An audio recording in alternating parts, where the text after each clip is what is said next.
Got it. So your phone thermal throttled right in the middle of the event. That's classic when you're out on tarmac in the sun, plus streaming video. Here's some quick analytic troubleshooting for you, since you normally run Starlink plus a V5 backpack. Hashed. Why the phone over?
Here's a fully researched firsts and biggest timeline for Santa Monica Airport, Cloverfield. You can read or paraphrase on the move. I've kept each claim tied to a source. The firsts, 1924. First aerial circumnavigation departs from Cloverfield. 4 Douglas World Cruisers left Santa Monica on March 17, 1924 for Seattle, official start, then completed the world flight and returned to Santa Monica in September. Natural History Museum, 1929. First women's transcontinental air race, the Powder Puff Derby, starts at Santa Monica. 20 aviators, Cornelia Earhart, Louise Thaden, launched from Cloverfield for Cleveland on August 18, 1929. PBS SoCal, 1935. First flight of the DC-3 DST at Cloverfield, Deck 17. The Douglas Sleeper Transport, the DC-3 lineage, made its maiden flight here. The DC-3 went on to reshape global air travel. National Air and Space Museum had the biggest industrial and cultural impact, Douglas aircraft's What-2 peak scale. The Santa Monica plant, tied directly to the airfield, became one of the nation's most important aircraft factories. 44,000 workers at peak, running round the clock. Santa Monica, global influence of the DC-3 born here. First flown at Santa Monica, the DC-3 is widely credited as the airliner that made passenger aviation commercially viable. Context on the type's significance. National Air and Space Museum, the airfield's early identity, name and dedication. Established and dedicated as Cloverfield for WWII pilot Grayer Grubby Clover in 1922-1923, the city acquired it as a municipal airport by 1926. Cloverfield.org, early layout. By the 1920s, the field featured 2 2,000-feet runways in an X configuration, later lengthened as Douglas production scaled up. PBS SoCal, Aviation Plus Culture. Only in Santa Monica notes, Hollywood and pioneers at Cloverfield. The airport hosted Amelia Earhart, widely posted. It became a magnet for early celebrity pioneer flying. Wikipedia, Surf Air's all-you-can-fly model based in Santa Monica, 2013. A modern aviation first mover tied to SM's GA culture. Los Angeles Times Runway Facts That Matter Today, 2017. FAA City Settlement. The legal runway length was reduced to 3D 500 feet by paint threshold displacement. The slab is still 5,000 feet. The agreement allows city closure after Deck 31st, 2028. Federal Aviation Administration. Quick, why this matters. Lines you can layer in. From the first around-the-world flight to the first DC-3 flight, this mile-long strip touched world aviation history. Pieces of history. At its peak, 44,000 people worked Douglas shifts tied to this field, bigger than the city's population at the time. Santa Monica. The Powder Puff Derby started here. Santa Monica was a launch pad for women's aviation history.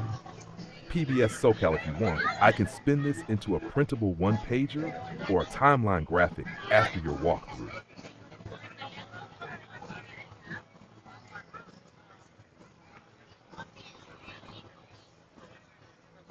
Tell me about Big Blue Bus. We're going on a Big Blue Bus around the airport.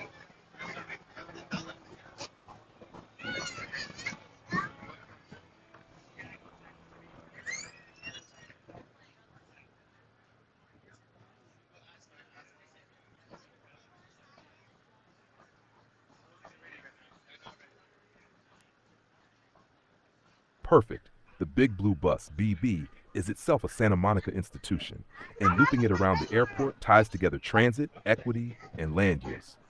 Here's a researched rundown with analysis you can use as you ride. Hash origins and firsts. Founded 1928, when the city of Santa Monica bought the Bay City's transit code for $50,000. Why blue? Buses were painted blue from the start. By 1933, the Big Blue Bus nickname stuck. Claim to fame? One of the oldest continuously operated municipal bus lines in the U.S. Biggest milestones, 1930s to 40s, expanded across the west side as Douglas aircraft employment exploded. Thousands of Douglas workers commuted to Cloverfield by Big Blue Bus. World War II, buses carried wartime aircraft workers 24/7, part of SMO's industrial ecosystem. Ridership.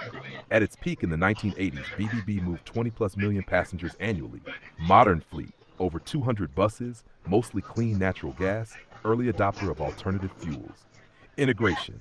BBB Line 10 was the first all-day express bus from Santa Monica to downtown LA.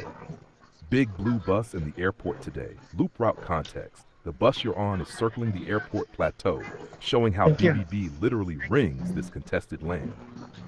Historic tie. During Douglas's peak, BBB was the lifeline bringing workers to these hangars and runways. Future tension. If the airport closes, BBB will be the primary public transit connector for whatever comes next. Park, housing, or state park. Analytic threads to layer. In one, equity and access. Buses mean airport land isn't just for pilots or developers. It's connected to the public.